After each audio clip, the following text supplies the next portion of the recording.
Hi guys, welcome to the channel. I hope আপনারা সকলে ভালো আছেন। আমি সুনীল আপনাদের সামনে পলিটি কোশ্চেন নিয়ে হাজির হয়েছি।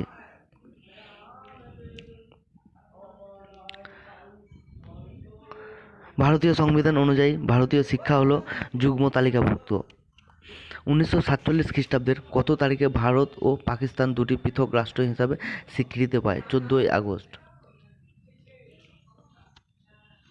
ভারতের সংবিধান রচনার জন্য গঠিত গণপরিষদের সভাপতি ছিলেন ডক্টর রাজেন্দ্র প্রসাদ। ভারতীয় সংবিধানের 42তম সংশোধনের পর শিক্ষা বিষয়টি তালিকার অন্তর্ভুক্ত হয়, যুগ্ম তালিকা। ভারতের সার্বভৌম গণতান্ত্রিক সাধারণতন্ত্র স্বীকৃত হয় 1905 সালের 26শে জানুয়ারি থেকে স্বীকৃত পায়। ভারতীয় সংবিধানের কোন ধারায় ধর্ম, জাতি, বর্ণ ইত্যাদি কারণের নাগরিকদের প্রতি বৈষম্যমূলক আচরণ নিষিদ্ধ করা হয়েছে? 15 নম্বর ধারায়। কত খ্রিস্টাব্দে 42তম সংশোধনের ধারা ভারতীয় সংবিধানে সমাজতান্ত্রিক এবং ধর্মনিরপেক্ষ শব্দ দুটি জুড়ে দেওয়া হয়েছে? 1976 খ্রিস্টাব্দে। না, ভারতীয় সংবিধান হলো পৃথিবীর ড্যাশ সংবিধান, জটিলতম সংবিধান। অধিকারের মাধ্যমে ড্যাশ প্রতিষ্ঠিত হয়, গণতন্ত্র প্রতিষ্ঠিত হয়। সংবিধানের কত নম্বর ধারায় সংবিধান চালু হওয়ার 10 বছরের মধ্যে 14 বছর বয়স সব ছেলেমেয়েদের শিক্ষা অবৈতনিক করতে বলা হয়েছে? 45 নম্বর ধারায়। কোঠারি কমিশন কবে গঠিত হয়?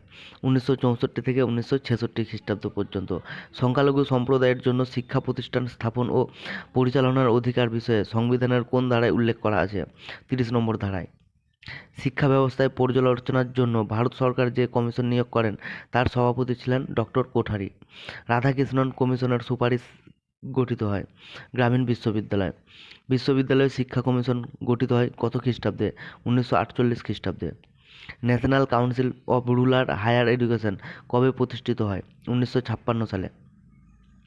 বিশ্ববিদ্যালয় শিক্ষা কমিশন সদস্য ছিলেন ডক্টর জেমস এফ ডাফ।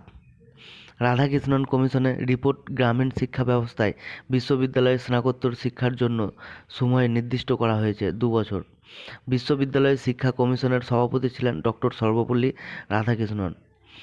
বিশ্ববিদ্যালয় শিক্ষা কমিশনের রিপোর্ট সরকারের কাছে পেশ করা হয় 1949 খ্রিস্টাব্দে। রাধাকৃষ্ণন কমিশনের মোট সদস্য সংখ্যা ছিল 10টি। ভারত সরকারের প্রথম শিক্ষা কমিশনের সম্পাদক ছিলেন ডক্টর নির্মল কুমার সিদ্ধান্ত। শ্রীনিকেতন কী ধরনের শিক্ষা প্রতিষ্ঠান? Rural institute. না, রাধাকৃষ্ণন কমিশনের অন্য নাম কি? বিশ্ববিদ্যালয় শিক্ষা কমিশন। না, মুদালিয়ার কমিশনের সদস্য সংখ্যা কত? 9টি। মুদালিয়ার কমিশনের রিপোর্ট সরকারের কাছে জমা পড়ে 1953 খ্রিস্টাব্দে। মুদালিয়ার কমিশন উচ্চ মাধ্যমিক স্তরে বিভিন্ন প্রবাহের বিষয়গুলোকে কটি গ্রুপে ভাগ করা হয়েছে? 7টি। না, মুদালিয়ার কমিশনের রিপোর্ট অধ্যায় সংখ্যা হলো 16 অধ্যায়। মুদালিয়ার কমিশনের মতে হায়ার সেকেন্ডারি না উচ্চ মাধ্যমিক স্তর হবে 4 বছরের জন্য।